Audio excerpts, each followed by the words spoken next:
Hi, I'm Lauren Saidel-Baker, and thank you so much for joining me for this August 22nd edition of FedWatch.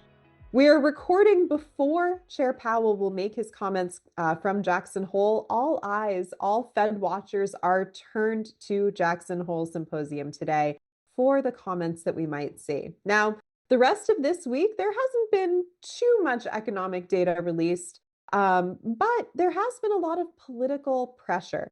We've heard comments from the Trump administration regarding various Fed officials, pressure to resign, pressure certainly to lower interest rates. But once we delve through all of that commentary, it's important for an economist to assess what we know in economic terms and what might just be political posturing. So I want to make one thing absolutely clear today. Fed independence is critical to their ability to do their job moving forward.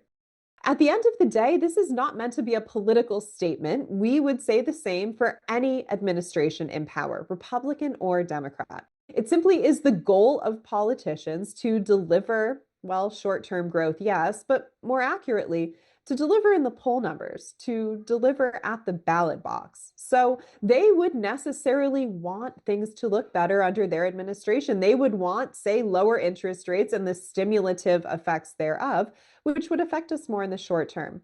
For Federal Reserve officials, they need to take a longer term view. That's why this independence is so important. And that's why the reliance on the data is really going to be critical going forward. Today, we're at a not perfectly healthy point in the economy, but still a relatively stable one. While there is some softness, while growth rates are tepid, those growth rates are generally still positive.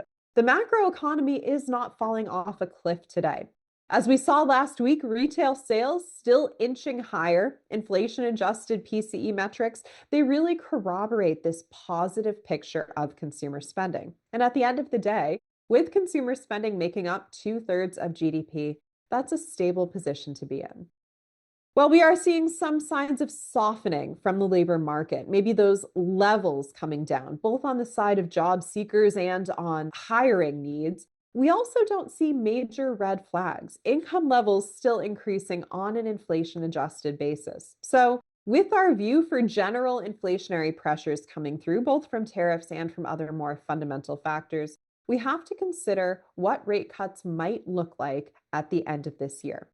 Currently, as we sit here in late August, the market overwhelmingly expects a 25 basis point cut in the September meeting. I think it's likely, more likely than not, that we will get that. But at the end of the day, if we get 25, even 50 basis points in September, maybe another cut later in the fall, that is not going to be the one thing that flips the switch on the economy. We do have these fundamental, these broad-based macro drivers that are going to be persisting. A lot of these leading indicators just haven't had the full amount of time, the full amount of their lead time to work through in terms of macroeconomic outcomes. So we're watching the tail end of this year.